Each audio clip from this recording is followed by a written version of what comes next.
Welcome to Filed, a monthly conversation with those at the convergence of data privacy, data security, data regulations, records, and governance.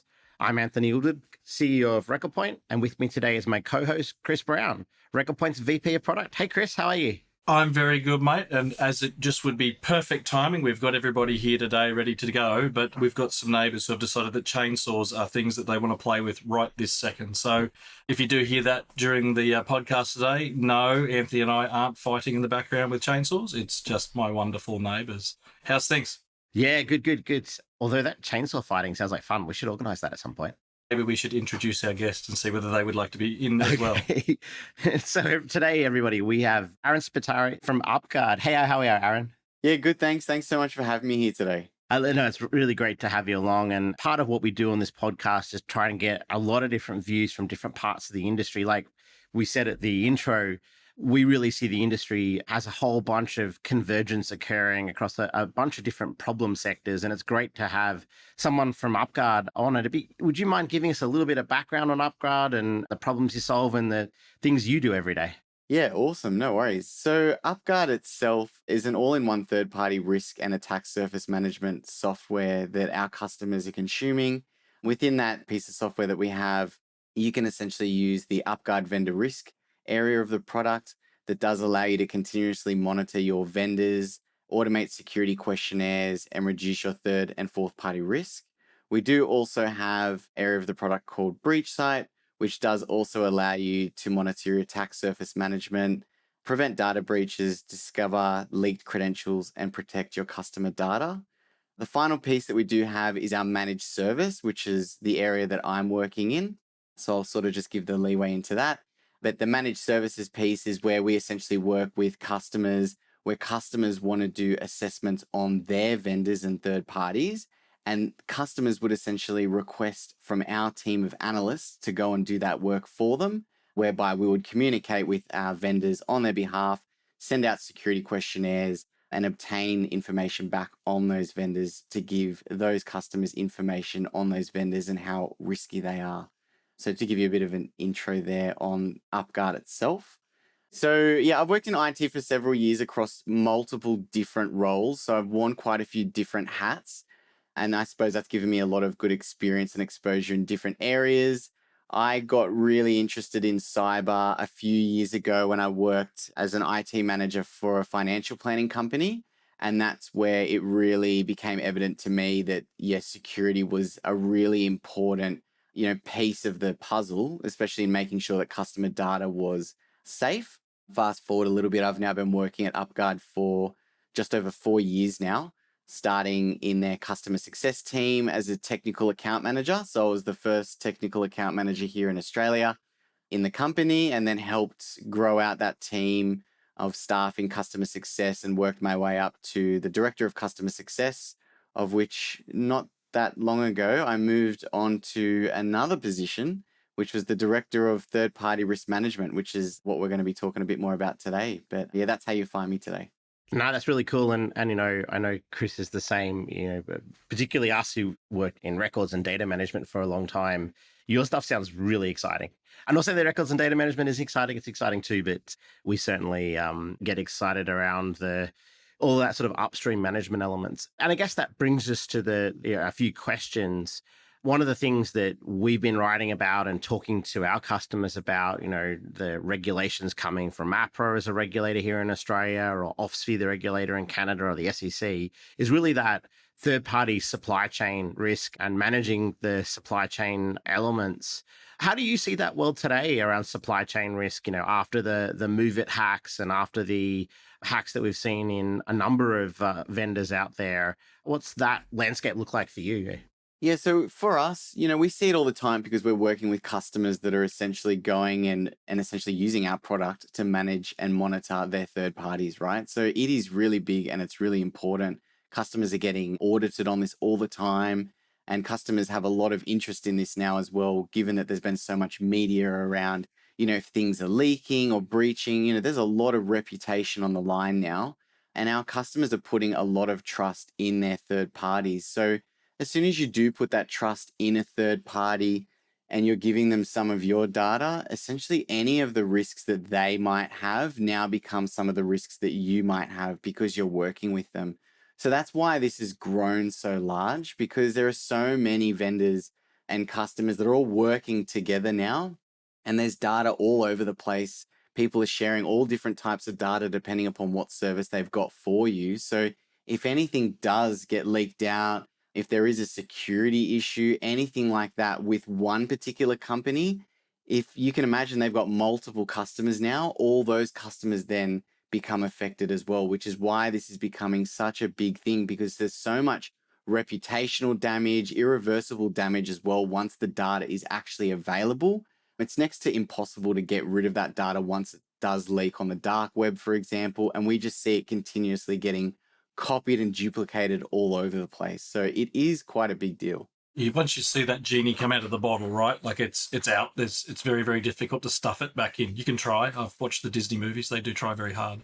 Interesting for me, and maybe something for the audience too, Aaron, to explain a little bit more about that third-party risk. So in the managed services thing, we've sort of spoken previously, but what are the things that you're doing? How does that provide value to your customers? So maybe some examples where we could be a little bit more specific for the customers. Yeah, for sure. So one of the things that we do for our customers is a customer would let us know that they want to do a third-party assessment. And essentially what we would help them do is work out what tier that vendor is. So it might be a critical, high risk, medium, low risk. All vendors have got essentially different tiers, depending upon what they're doing for the customer. And that's if they're holding a lot of data or a little bit of data, what type of data it is, it all just depends. But we help the customer through that piece. We then have a look at whatever the tier is for that particular vendor to then determine what type of security questionnaire we need to send them. So, if they've got a customer that's trying to adhere to, APRA CPS 234 or also work with ISO 27001 with their vendors, we can essentially from the UpGuard product send a questionnaire that's tailored to ISO 27001, for example, and we can send that out to a vendor. So a vendor would receive that.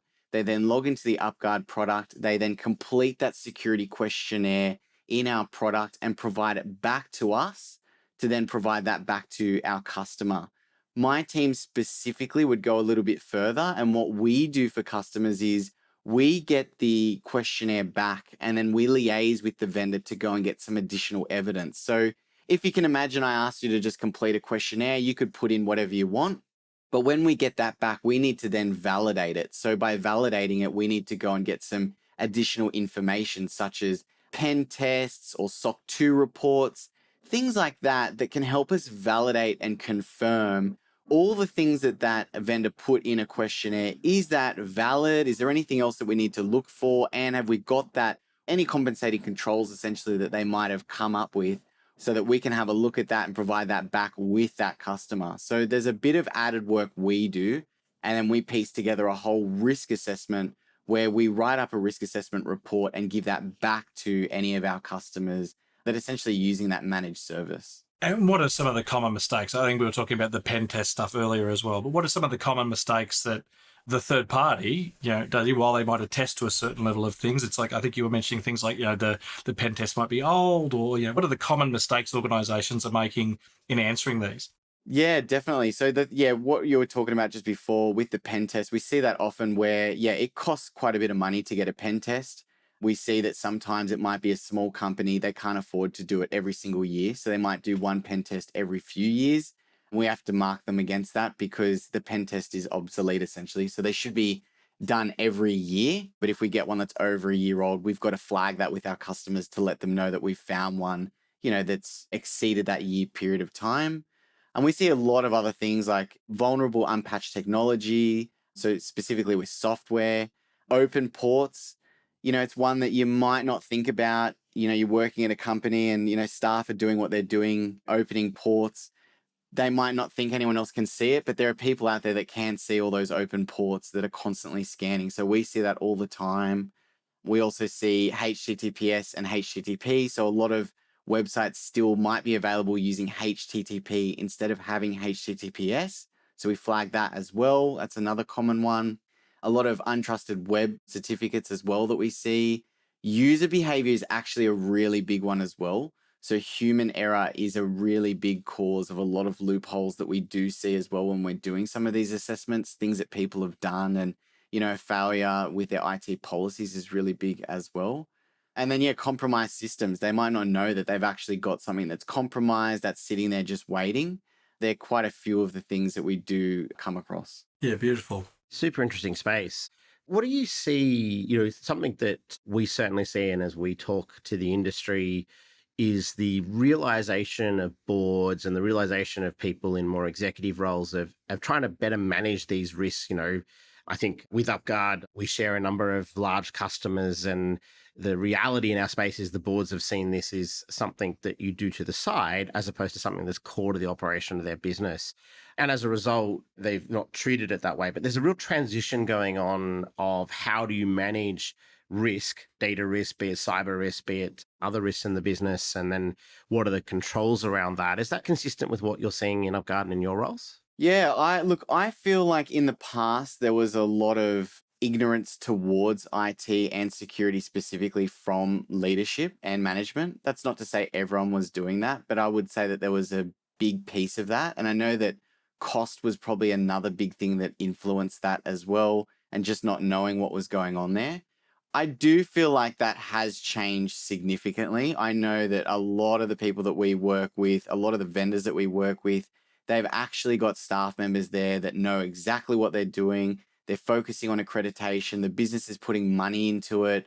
The business is also putting money in from a leadership point of view to then make sure that they educate all their staff as well on what they need to be doing for cyber as well. So, again, thinking about it back in the day, I feel like it was always IT's problem, and IT is going to protect you against or any of your cyber risks. Whereas now, you would see it and hear it that a lot of businesses now are putting so much time and energy into also educating their staff so that the staff know exactly what to do, what to look for, and they're essentially living and breathing the values of the company to make sure they're all collectively helping to protect themselves. I think that is really positive, and I do see a lot more of this, which is really good. As I said, I didn't feel like that was such a big thing years ago, whereas I feel like now it is really at the forefront. So you were sort of saying, very much, you can see it changing inside the organizations, but is the who changing? So you sort of mentioned how it was very much IT's problem, and now there's others in the organization. Who's the who in this scenario? Who are we really talking to? Who are we really seeing as responsible? Who is really engaging? Roles, obviously don't want names of individuals, but roles and what's being created in organizations that drives, say, I need to buy an UpGuard, or I need to do that security class. These are now parts of what we're doing. Yeah, look, we speak to a lot of different people, from chief information security officers, chief technology officers, cyber risk teams. That's definitely growing. IT managers, security and governance personnel, and procurement teams getting involved as well. So really, where I see it with the cyber risk teams, that's definitely growing a lot more. There's a lot more businesses I work with now where there is actually a team that is looking after cyber risk. Years and years ago, I felt like it was more just risk and compliance, and they kind of had a bit of overarching gray areas into IT, but it wasn't really their bread and butter. Whereas now there's like a full cyber risk team looking into that then essentially reports into the chief information security officers, which then provide that straight back into the business, right? And procurement as well is now getting a lot more involved, especially with those cyber risk teams where they're doing a procurement piece, they're trying to come on board with a new vendor. And now there's all these assessments that have got to be run to actually confirm that particular vendor, opposed to just bringing them on board and then telling IT, hey, yep, we've got this new vendor, you've got to set it up. That to me is what it used to be like, whereas I feel like now there's a lot more hoops that you've got to go through to make sure that cyber risk team is happy, and they are working very closely with procurement from what I can see to make sure that they're reporting that back to the business with these reports that they've got to provide. So like a risk assessment that I'm talking about, so a full assessment that explains any risks involved in working with any of those particular vendors, is something that now needs to be provided, not just, the cost of how much it's going to cost to come on board with that vendor and what they're specifically providing as well. So that's definitely changed a lot. Yeah, no, and look, I think it's interesting. I'm sure for what would be maybe the core listeners who normally listen to us from a records or an information governance world, there would have been the act of, I will supply the information, that's regularly gathered. It's available here. A good vendor will, have that information regularly managed. I'd even suggest that, maybe UpGuard should be looking at, how are they managing those documents, even just the reports, the assessments, and the other things. I'm sure there's lots of processes related to that. But if I'm an organisation listening to the podcast and you think that there might be more that can be done other than run off and invest in your product in UpGuard, what's some advice? What's the first step that that organisations can do that you see regularly that would help with making sure that they've got good control of their risk?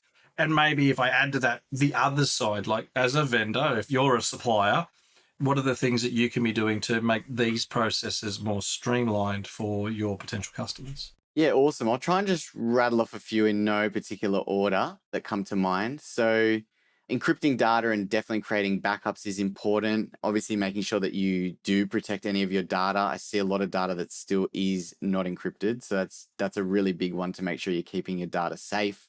Making sure that you are conducting that employee training. I spoke a little bit about that today and how it's really important to make sure that you've got the whole business involved. So making sure you actually have employee training is important because you need to make sure those employees know what to look for.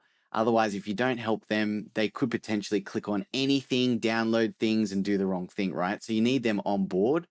Really important to keep your systems and software updated. I still come across some companies where they didn't know a piece of software was installed and it's obsolete. You can't get updates for it anymore, but it is sitting there and it is risky. So make sure that you understand what software is installed where, make sure it is updated as well. Enforce the use of strong passwords. So still people can use passwords that are not super strong. Really important to make sure that you're using strong passwords, complex passwords, even making sure that you do have multi-factor authentication with those is a must. So I'd really focus on that. Discourage any staff members from sharing passwords. They shouldn't be doing that anymore. I still do see that sometimes with legacy applications. They just share passwords. Should not be doing that. You should definitely assess and monitor your vendors. We spoke a bit about that as well already. Have a look at how you can reduce your attack surface yourself as a business. So what are the different, like entry points that you could have? It's anything. So if you've got like IoT devices, software, web applications, systems, anything that's really facing the internet could be an attack surface for you. So making sure you do a bit of an assessment to understand what are all the things that are available for your company on the internet, because you want to make sure that all those different areas are reviewed for any risks that you do have. Also, your physical security too. I know we're talking a lot about cybersecurity, but your physical security in an office, if someone did walk in there and, they took a computer, how easy would that be for them to do that? And is there data on the computer, or are you still storing data on external drives that someone could just take off your desk? You need to make sure all of this is protected as well. Making sure you've got firewalls set up. And probably the last thing I'd say is really making sure you've got a clear cybersecurity policy for your staff members. So I spoke about training, but making sure you've got a policy in place so they understand what they need to follow and what they should do in case of anything that pops up in relation to that. So that's probably what I'd suggest for anyone that was wanting to try and do some things themselves. As for vendors specifically, for you to make it easier as well, anyone that you want to work with and do business with, they're going to essentially want to do an assessment. They're going to want to understand, how you adhere to things. What are your different types of certifications that you might have, or policies and procedures, because you're going to receive that in the form of a questionnaire. One benefit of the UpGuard product as well is we've got a shared profile. So any vendor could essentially log into the UpGuard product, create a shared profile, and they could answer any of those questionnaires and save them. So once they've answered them once, they can then just get them ready and provide them to any customer that wants to have a look at any of their security information.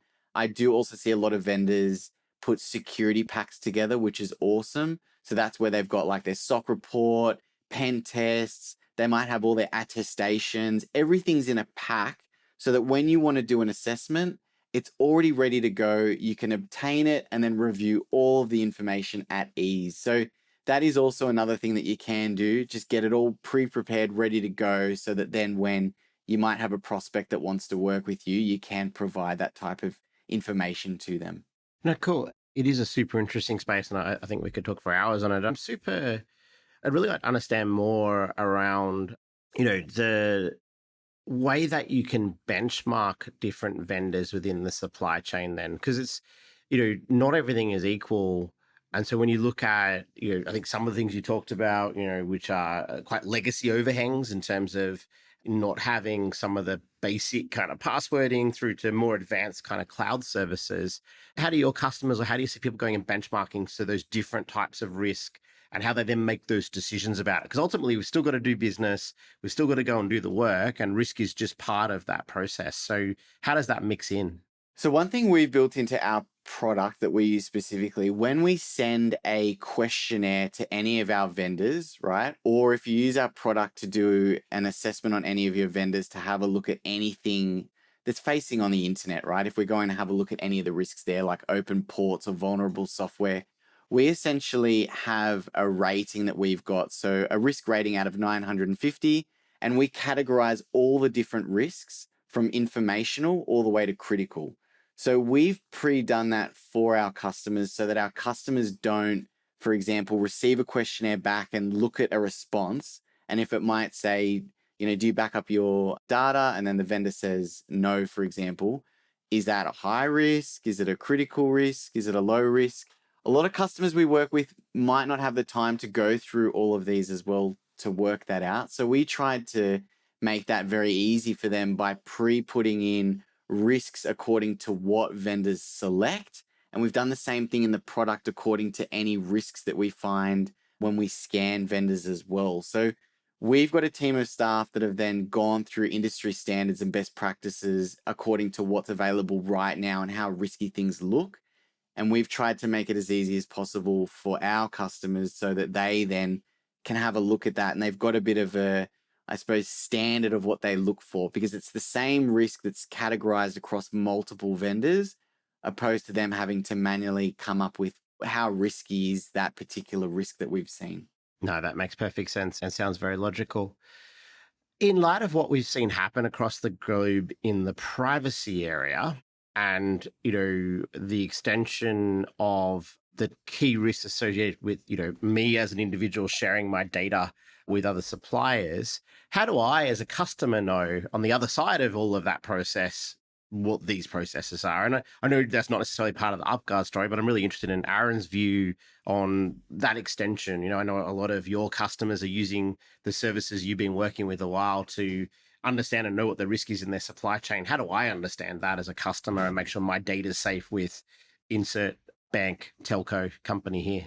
Yeah, look, Anthony, I think something that doesn't exist, which I think would be really awesome in relation to, consumers specifically, when you go to the supermarket and you purchase certain types of food, you get like a health star rating, right? And it's usually 5 stars.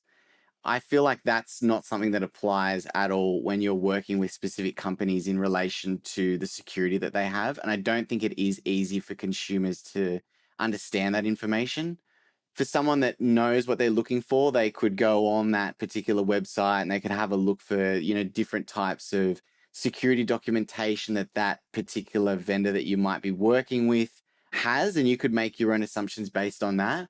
But it would be really good as well for consumers specifically that might not even have that knowledge and understanding, if there was some sort of universal practice where you could go and have a look and understand, what was that particular vendor rated, like the health star rating that I'm talking about. I'm very familiar with that, but it'd be great if, that was something that was available to consumers where they could understand, how risky is this if I'm going to go and start working with that particular vendor? What do my risks look like? What have they got? And look, you're welcome. Now that UpGuard can go and build that product and productize it, and you're going to be doing shaving ads shortly. You're welcome. I think it's a great idea. And certainly I think it's an interesting space because it's always the product guy that claims the CEO's idea as his own, right? Sorry, Aaron, that you had to see that happen out loud, but anyway, sorry, go ahead, Kris. Look, I mean, if we're not having that argument here, Anthony, at least I've got some proof that I was there and being involved. I want my 10 cents. That's all I'm looking for. I don't need much more than that. But I mean, Aaron, for me, I think it's interesting, right? It's one of the key things about talking to, again, people like yourselves and these is to hear, there is another side. And while companies are able to do this, it would be expect it would be very, very difficult for me as a bank customer, a telco customer, to sort of ring up and go, hey, I'd really love to understand your attestation around SOC and my data and where it's going on. However, and I think this is probably a little bit where Anthony was going, soon in Australia, there are going to be much more interesting policies and legislation around that. Certainly globally, if you look at GDPR, I have the right effectively to ask those questions, not necessarily, hey, what are you doing around SOC 2 or all those other things? What are your vulnerabilities? Obviously I can jump on and scan the ports myself, but GDPR allows me to say, well, what have you got on me? What do you know? And more importantly, that if I'm so inclined, I can check that against what I've sent. So I can be in a position to say, well, no, I sent you this and this and this regards to these products. I don't see that. So now how are you, and this is probably where we play more, is it helping organizations to sort of say, well, not only did I have it, I collected it, I managed it, I maintained it, and then I got rid of it according to this legislation. That's why I don't have it now.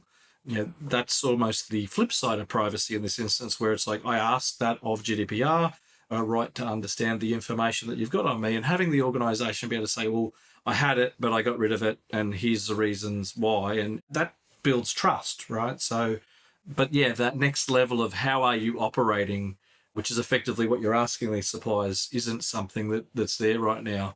But if I tie into that crystal ball, you've got your magic wand, you're able to change one thing about, what's happening in that space.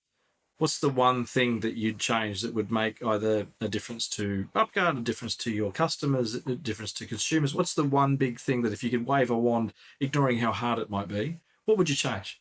Yeah, I'd probably I'd probably implement some sort of way for you to understand where your data is. I feel like that is something that you just can't get right now. I might have a register myself of any website that I've ever registered for, and, understanding what I might have put on those websites, which is great, if I've ordered something. Just so we're clear, if you're that guy, you're the only one, right? Yeah, so I have been pretty stringent in terms of if I have registered for certain websites and, what was on those websites. But making it clear to consumers as well to understand that, because you go to all these different websites, you use it for a certain reason, if it's learning something, purchasing something, anything along those lines.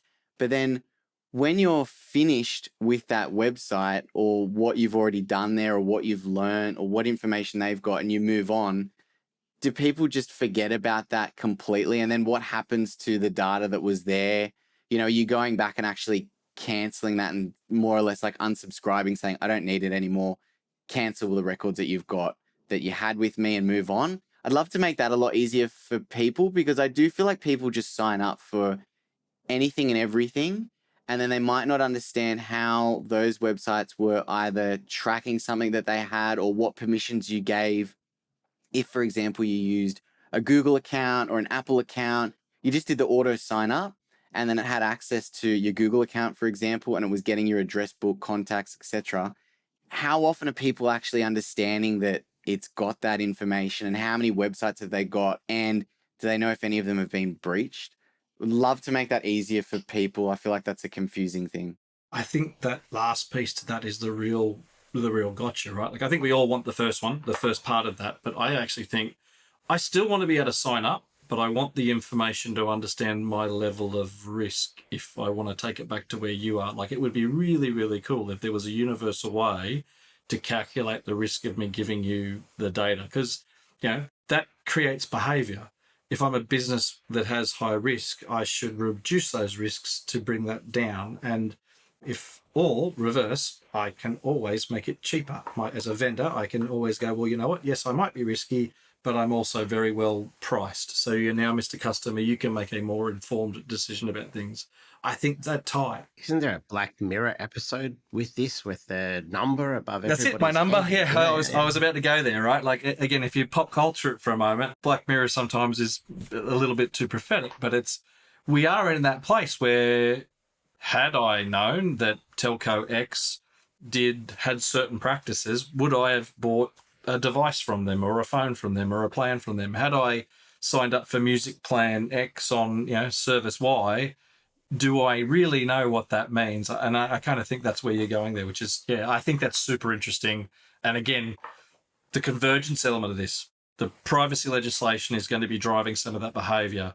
UpGuard and as I said, that product process of I have to understand my vendors at a commercial level is starting to drive that behavior.